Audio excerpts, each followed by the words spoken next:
स्पर्धा कोणतीही असो, नाव तर एकच गाजतंय, परफेक्ट अकॅडमी, तीही आपल्या सिंधुदुर्गात। जेई मेन 2020च्या उत्तुंग यशानंतर जेई मेन 2021मध्ये सुद्धा परफेक्ट अकॅडमी देशात अव्वल। 11वी नीट व जेईच्या प्रवेशासाठी www.iitperfectacademy.com। 11वीची नवीन बॅच 25 मे 2021 पासून। संपर्क 93 25 01 74 58, 94 04 22 93 34, 93 07 02 14 40। Perfect academy. हळद ही आपल्याला सर्व गोष्टींसाठी चांगला पर्याय आहे। सर्वांनी विचार करून हळदीची मोठ्या प्रमाणात लागवड करावी। आगामी काळात देखील हळद ब्रँड करून विकली जाईल, असं प्रतिपादन माजी राज्यमंत्री रवींद्र चव्हाण यांनी केलं। सिंधू हळद क्रांती अभियानांतर्गत हळद बियाणे वाटपाचा शुभारंभ शनिवारी मालवण पंचायत समितीच्या छत्रपती संभाजीराजे सभागृहात करण्यात आला। यावेळी भाजपचे जिल्हाध्यक्ष राजन तेली, जिल्हा परिषद अध्यक्षा संजना सावंत, उपाध्यक्ष राजेंद्र म्हापसेकर, आत्मनिर्भर अभियानाचे जिल्हाध्यक्ष अतुल काळसेकर, वित्त बांधकाम सभापती महेंद्र चव्हाण, भगीरथ प्रतिष्ठानचे अध्यक्ष डॉक्टर प्रसाद देवधर, राजू राऊळ, तालुकाध्यक्ष धोंडी चिंदरकर, सभापती अजिंक्य पाताडे, उपसभापती राजू परुळेकर, गटविकास अधिकारी जयेंद्र जाधव यांच्यासह बचत गट उमेदच्या महिला प्रतिनिधी उपस्थित होत्या। हळदीच्या पिकाला मुलाबाळांप्रमाणे जपलं पाहिजे, त्यांचं पालनपोषण करण्याची जबाबदारी घेतली पाहिजे। या सर्व गोष्टीतून चांगल्या प्रकारे आर्थिक उत्पन्न मिळेल, असंही राज्यमंत्री चव्हाण यांनी म्हटलंय।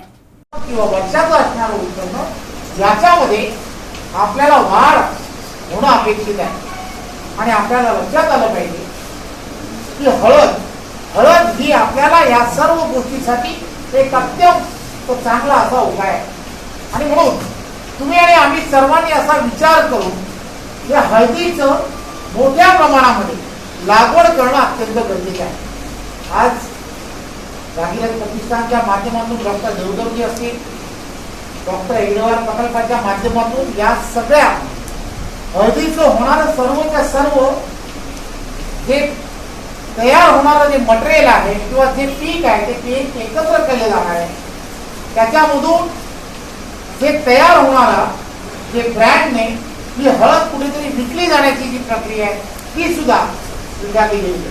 त्यामुळे तुम्हाला आम्हाला सर्वांना फक्त काय करायचं आहे, तर तुम्हाला आम्हाला सर्वांना आपल्या शेतामध्ये ही हळद ही रुजवायची आहे, तिला आपल्या मुलाबाळांसारखं जसं आपण जपतो तसं तिला जपली पाहिजे आणि तिचं 9 महिन्यापर्यंत पालन पोषण योग्य प्रकारे करणं ही जबाबदारी तुमची आणि आमची सर्वांची आहे। मला खात्री आहे की या सर्व गोष्टीतून तुम्हाला अतिशय चांगल्या प्रकारे जे आवश्यक असणारे पैसे ते त्यामधून मिळायला सुरुवात होईल। आम्हाला या नंतरच्या काळामध्ये निसर्ग वादळाच्या त्या परिस्थितीच्या वेळेला ज्या वेळेला आम्ही माननीय देवेंद्रजी आणि आम्ही सर्वजण कोकणामध्ये फिरत होतो, त्यावेळेला आमच्या लक्षात आलं की इथे आपल्याकडे कोकणामध्ये असणारी जी बागायत शेती जी आहे, ती बागायत शेती जवळजवळ 5 ते 7 वर्ष, मग तो आंबा असेल, काजू असतील किंवा नारळ असेल, पोकळी असतील, याच्यावरती मेहनत केल्यानंतर आज निसर्गाचा कोप झाला तर काय होत आहे, तर हे सर्वच्या सर्व पूर्णच्या पूर्ण धुवून येत आहे, सर्व झोपून जातं आणि मग 1 वर्षामध्ये त्याच्यापासून आपल्याला पैसे मिळतील अशा पिकाकडे आपण येणाऱ्या काळामध्ये वळणं हे अत्यंत गरजेचं आहे। आणि मला खात्री आहे की पुढच्या वर्षी होईल की नाही माहित नाही, आणखी 3-4 वर्षामध्ये आपल्या जिल्हा हळदीच्या बियाण्याविषयी स्वयंपूर्ण असेल। जो शेतकरी हळद लावायची ज्या शेतकऱ्याला त्याच्याकडे स्वतःच 50 किलो 100 किलो बियाणं स्वतःच बियाणं उपलब्ध असेल, त्या बियाण्याचं म्हणजे त्याचा खर्च स्वतः मी होऊ शकतो। आता या सगळ्यापेक्षा सगळ्यात मोठी असते की आम्ही एवढी हळद पिकू पण विकत कोण येणार, त्याचं मार्केटिंग कसं होणार, आणि त्याची जबाबदारी रवींद्र चव्हाण साहेबांनी घेतलेली आहे। आपण डॉक्टर एडवार प्रकल्पामध्ये त्याच्या प्रोसेसिंगची सिस्टीम केलेली आहे आणि जी हळद तयार होईल तुमच्याकडे ती हळद विकत घेण्याची जबाबदारी आम्ही सिंधू आत्मनिर्भर अभियान, भगीरथ ग्रामविकास प्रतिष्ठान, डॉक्टर एडवार प्रकल्पाने घेतली की आम्ही घेऊ ती हळद, आम्ही परचेस करू।